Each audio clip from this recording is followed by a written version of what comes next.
अगर मैं आपसे कहूं कि आपका दुख, डर, गुस्सा और ओवरथिंकिंग दूसरों की वजह से नहीं, बल्कि आपके खुद के बनाए हुए नियमों की वजह से है। जी हां, ऐसे नियम जिनसे आप रोज अनजाने में समझौता करते हैं। हम अक्सर सोचते हैं कि हमारी परेशानी की वजह लोग हैं, हालात हैं, पैसे की कमी है, रिश्तों की समस्या है, या फिर समय हमारे खिलाफ है। लेकिन सच ये है कि इन सब के पीछे एक और गहरी वजह छिपी होती है, और वह है हमारा अपना मन। हमारा मन ही तय करता है कि किसी बात को कैसे लेना है, कैसे समझना है और उस पर कैसी प्रतिक्रिया देनी है। आज ऑडियो क्राफ्ट में हम जानेंगे 4 ऐसे समझौते जो आपकी सोच, बोलने का तरीका और जिंदगी बदल सकते हैं। ये समझौते कोई बाहर से थोपी गई बातें नहीं हैं, बल्कि ऐसे नियम हैं जिन्हें हम खुद से करते हैं। कभी समाज के डर से, कभी परिवार की उम्मीदों से और कभी अपने ही अनुभवों से। लेकिन जब ये नियम गलत दिशा में बन जाते हैं, तो वही नियम हमारे दुख का कारण बन जाते हैं। तो आराम से बैठिए, हेडफोन लगाइए और शुरू करते हैं। नमस्कार दोस्तों, स्वागत है आपका ऑडियो क्राफ्ट में, जहां कहानियां मिलती हैं ज्ञान से और सोच मिलती है प्रेरणा से।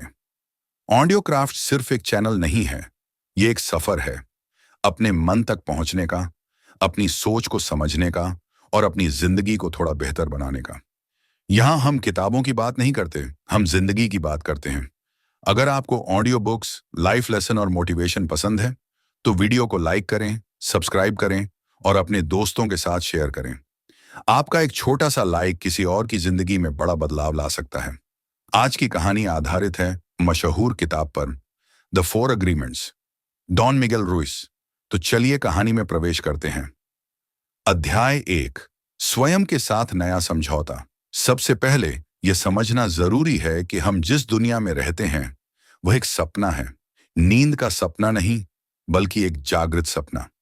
जब हम सुबह उठते हैं तो हमें लगता है कि अब असली दुनिया शुरू हो गई है, लेकिन वास्तव में हम पहले से ही एक सपने में जी रहे होते हैं। सोच का सपना, विश्वासों का सपना और मान्यताओं का सपना। हमारा परिवार, समाज, धर्म, इन सभी ने मिलकर एक सामूहिक सपना बुन दिया है। इस सपने के नियम होते हैं, मान्यताएं होती हैं और यह सही है, यह गलत है कि परिभाषाएं होती हैं। हम बचपन से ही बिना किसी सवाल के इन्हें सीखते आए हैं। हमें कभी नहीं पूछा गया कि हम क्या मानना चाहते हैं, बल्कि हमें बताया गया कि क्या मानना चाहिए। यही है डोमेस्टिकेशन या घरेलूकरण। जैसे किसी जानवर को पालतू बनाया जाता है, वैसे ही हमारे मन को भी पालतू बनाया जाता है। हमें अच्छे बच्चे बनने पर पुरस्कार मिलता है और अलग सोचने पर दंड मिलता है। धीरे धीरे हम दूसरों की उम्मीदों के अनुसार जीने लगते हैं। इसी प्रक्रिया में हमने खुद को कमतर, अपर्याप्त और दोषपूर्ण मानना सीख लिया। जब भी हमसे कोई गलती होती है, हमारा मन हमें तुरंत जज करने लगता है। हमारे अंदर एक न्यायाधीश बन गया जो हमें हमेशा दोषी ठहराता है, और एक पीड़ित जो उस दोष को झेलता है। न्यायाधीश कहता है, तुम ठीक नहीं हो। पीड़ित कहता है, हाँ, मैं सच में ठीक नहीं हूं। और इसी संवाद में हमारी ऊर्जा खत्म होने लगती है। लेकिन अच्छी खबर यह है, हम वयस्क हो चुके हैं। अब हम उन पुराने दमनकारी समझौतों को तोड़ सकते हैं और अपने साथ नए समझौते कर सकते हैं। ऐसे समझौते जो हमारी स्वतंत्रता, खुशी और प्रेम को बढ़ावा दें। और यही हैं वे 4 समझौते। अध्याय 2, पहला समझौता, पहला और सबसे महत्वपूर्ण समझौता है, शब्दों के साथ निर्दोष रहो। Be impeccable with your word. शब्द केवल ध्वनियां नहीं है, यह एक शक्ति है। यह सृजन की शक्ति है। शब्दों के माध्यम से ही हम अपने विचारों को बाहर लाते हैं, और वही विचार धीरे धीरे हमारी वास्तविकता बन जाते हैं। हम अपने शब्दों से प्यार, विश्वास और सुंदरता का सृजन कर सकते हैं, या फिर जहर, संदेह और विनाश का। निर्दोष होने का मतलब क्या है? इम्पेकेबल का अर्थ है बिना पाप के। यहां पाप से तात्पर्य है वह सब कुछ जो आपको स्वयं के विरुद्ध ले जाए। इसलिए अपने शब्दों के साथ निर्दोष रहने का मतलब है, 1, खुद के प्रति ईमानदारी, खुद से झूठ न बोलें। खुद को मैं अयोग्य हूं, मैं नाकाबिल हूं जैसे जहरीले शब्दों से कभी न पीड़ित करें, क्योंकि आपका मन वही बन जाता है जो आप बार बार कहते हैं। 2, दूसरों के प्रति दयालुता, गपशप, चुगली और आलोचना से बचें। जब आप किसी के बारे में बुरा बोलते हैं, तो वह जड़ पहले आपके ही मन में फैलता है। 3, शब्द को सत्य और प्रेम से प्रयोग करना, अपने वादे पूरे करें।